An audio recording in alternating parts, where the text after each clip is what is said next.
Hello, my name is Adrian Goldberg and welcome to the Byline Times podcast. The Byline Times, it's what the papers don't say, what radio doesn't report and what telly doesn't tell you. This time, detained and arrested for saving migrants in distress. We're going to hear from Nathan Akehurst, a British volunteer who was working on a search and rescue boat in the Mediterranean.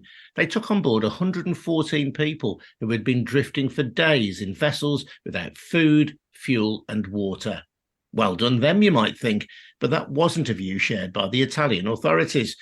As the rescue ship, the CI-4, was unloading its precious human cargo in the port of Salerno, it was impounded, and the charity which owns it fined. We'll hear from Nathan in just a moment. Before that, though, just a reminder that the Byline Times podcast is funded by subscriptions to the Byline Times. That's our brilliant monthly newspaper, which combines the best of our online offerings with content that you can't read anywhere else. We are the news outlet that exposed the Dan Wootton story when others chose to look the other way. That was part of a 3-year investigation. So do support us if you can. Head over to bylinetimes.com to find out how to subscribe. That's at bylinetimes.com. And if you have already subscribed, thank you very much indeed. Welcome then to Nathan Akehurst. And Nathan, before you tell us about the impounding of the vessel and the fine, just explain a little bit more about CI-4 and what you were doing. Sure. So we're a civil search and rescue ship. We are one of several belonging to organisations operating in the search and rescue zones in the central Mediterranean. And prior to our being impounded last night, we'd been at sea for just under 2 weeks, responding to calls from boats in distress in the search and rescue zones in international waters surrounding Libya and Malta. And over the weekend, between the 17th and 19th of August, we responded to 3 boats in distress, 38 people on board each, many of whom had been drifting for days without food, fuel, or water, brought them on board. There were some cases of severe medical emergencies. I genuinely believe that if we hadn't responded in the time that we did, some of the patients in particular may well not have survived. And after our first 3 rescues had been completed, we initially applied for a port of safety to disembark them in Malta. Malta refused in violation of their responsibility to protect, at which point we applied to the Italian Maritime Rescue Coordination Centre for a port of safety in Italy instead, and completed around 40 hours of sailing to the port we were assigned in Salerno, just south of Naples, where we disembarked our rescued people yesterday morning and then found out about the impounding decision late last night.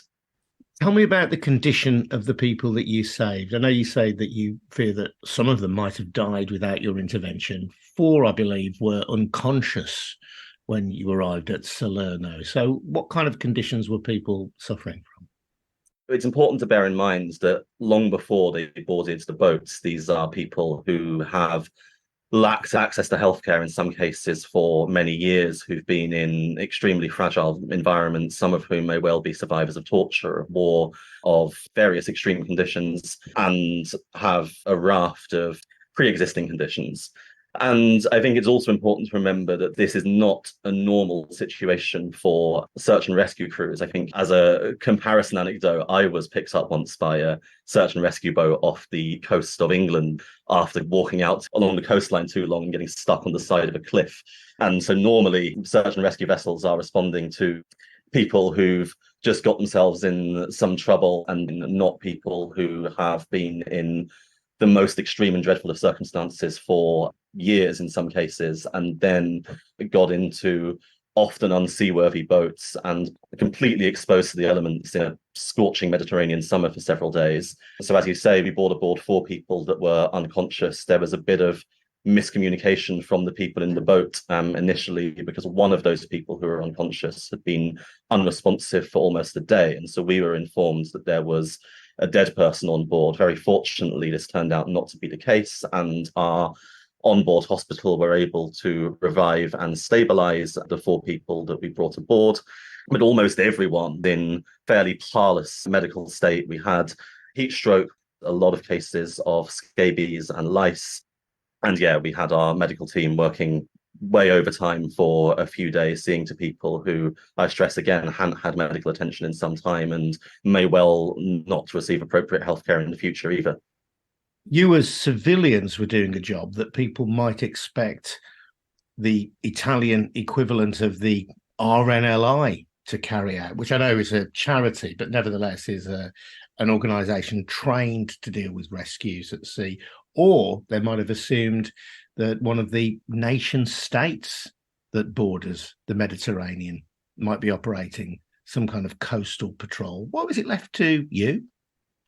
Yes, that's completely right. These kind of operations should be the responsibility of states. The Italian Coast Guard do carry out some rescue work, but nowhere near enough. And in fairness to the Italians, it shouldn't be left entirely to them. It's a Europe-wide emergency, and the European Union has the resources, the operational ability, if it so chooses, indeed it has in the past, to carry out large-scale coordinated search and rescue missions. Reason that is no longer the case is, in my view, entirely political rather than operational, and the result of a deliberate decision to withdraw assets from the region in full awareness of the lives that will cost, in order to bolster and continue a policy of making Europe as closed to people on the move as possible, and building a kind of impregnable fortress, which has created the most deadly migration route on the planet in the central Mediterranean. On what basis was your ship impounded and a fine issued? You were there saving lives. So there's Italian law that has come about as of this year. The basic principle about it, without getting into too much of the legal complexity, is that boats are requested to apply for a port of safety immediately after their first rescue. So the kind of aim of this is that, say, you pick up 20 or 30 people and you have to remove yourself from the search and rescue zone as soon as possible and proceed to the nearest port without being able to help other people along the way. Again, the aim is to minimize the number of people coming to Europe, even if that costs lives in the process. This law is fairly new, but it's part of a long-running campaign against civil search and rescue in the central Mediterranean. Some of your listeners might be aware of cases in the last 4 to 5 years in which search and rescue crews have been criminalized. There was one case last year that involves the bugging of a bridge of a rescue ship, the arrest of its crew, who face the last 5 years of their lives in limbo with the trial date hanging over them, a trial which is still not yet concluded and may well not be for another several years. If it's bad for rescue crews, it's even worse for refugees themselves. Routinely, even refugees who take control of boats in desperate distress and try to steer them to safety are tried as smugglers and traffickers themselves. The architecture of anti-smuggling, anti-trafficking law has been retooled and manipulated to target both refugees themselves and rescue crews attempting to help them. But yeah, the basis upon which we're being supposedly detained is not applying for a port of safety immediately after our first rescue. At this point, we weren't even in the Italian search and rescue zone. We were in the Libyan and subsequently the Maltese one. And as I said before, we initially applied to Malta. When Malta refused us, it was only at that point that we needed to contact the Italian authorities. And as soon as we did, we complied with every instruction given to us. But if you had left the search and rescue area immediately, having saved the people in one vessel, 38 people, what would have happened to the people in the other 2 boats, the other 76? Well, as I say, it's unlikely they would have survived. We were, I believe, the only search and rescue asset in that zone at that time. So in the same way that in the UK, politicians have been able to make capital out of the small boats crisis, as they describe it, in the English Channel, politicians in Italy and other Mediterranean countries appear to be making capital and talking tough and acting tough in the same way. Is that a fair comparison? Yeah, and I think it runs deeper than that. I think there is a lot of exchange of learning and of kind of copycat action that happens between the US border, the Australian border, the European border, and the British one. And often the same companies, the same contractors involved in border enforcement, the same consultants moving around, providing strategic expertise and ways of doing things. Denmark, for example, at the moment, looking at their own version of the Rwanda plan that Britain's become infamous for in the last year. So yeah, I'd say it's no coincidence that there's a kind of a sharing and a convergence of what I would describe fundamentally as an attempt to undermine and ultimately destroy the system of international humanitarian protection, which we inherit from the end of the Second World War and the desperate refugee crisis that followed it. I interviewed a rescuer a while back who was in exactly the position that you have described. He was facing potential prison time in Greece for having been involved in a search and rescue operation in the Mediterranean. And I think these are stories that are not widely known, not widely publicised in the UK, but highlight the danger that search and rescuers place themselves in, but also the antipathy towards pretty desperate people fleeing war, persecution, maybe even just, in inverted commas, grinding poverty.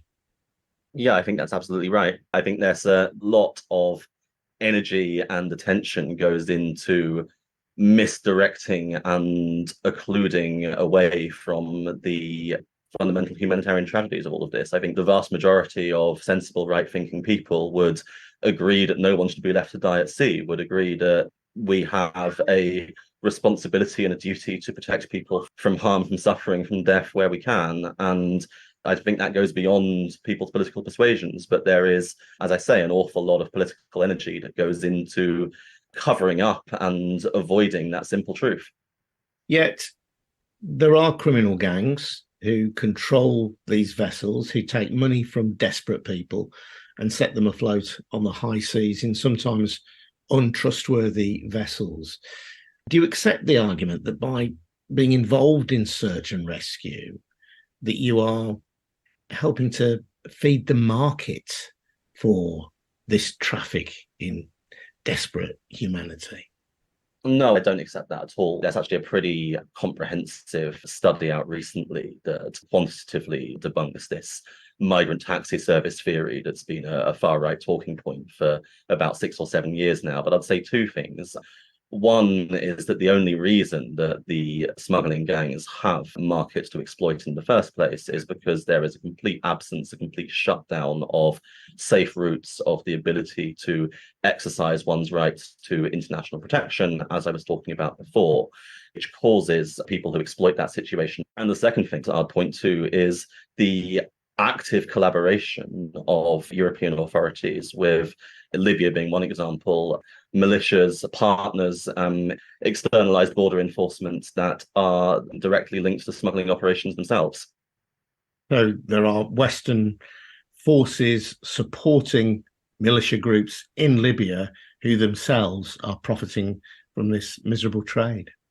Yes, there's an excellent piece in, I think, the New Humanitarian recently about this. But the broader point is that the neat have your cake and eat it solution that Europe has come to is it's unable to completely go back on its own enshrined values and standards, but it figures that if it can outsource a lot of its dirty work, if you like, to countries along its borderline and pay for them to do the damage, then it's able to evade accountability for the human rights violations that occur in response.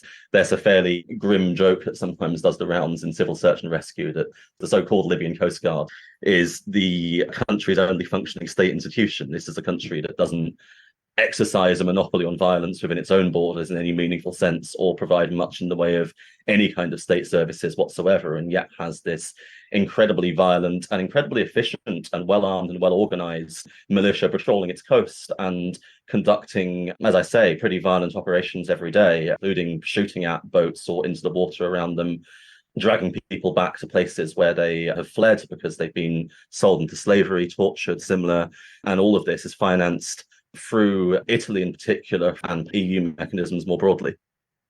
You did have a boat named after a young boy who died at sea. His body was found washed up. His family were heading for Greece. That young boy's name was Alan Kurdi. And there was a CI boat named in his honour, which did carry out successful rescue missions. I think he saved 927 people in distress over 12 different missions on the boat named after Alan Kurdi. But you've had to sell that boat because of the circumstances in which you now find yourself with CI4, because you were fined for breaking regulations. Yeah, so there's been a shift, I think, from the Italian authorities in the last few years. And earlier, when I was talking about the high-profile arrests of search and rescue captains and heads of mission and crews, that caused a lot of outcry in the press, and it was ultimately legally non-viable. And it consumed a lot of political and legal energy, which ultimately wasn't an efficient use of their resources. And so the kind of somewhat cleverer and in some ways more damaging strategy that they've now adopted is a kind of more death by a thousand cuts approach, where things like this continue to happen, where you impound the boat for 20 days, you remove it from being able to operate, you cost a lot of lives in doing so, you hamstring both operationally and financially the abilities of civil search and rescue to do its job properly, to save lives at sea.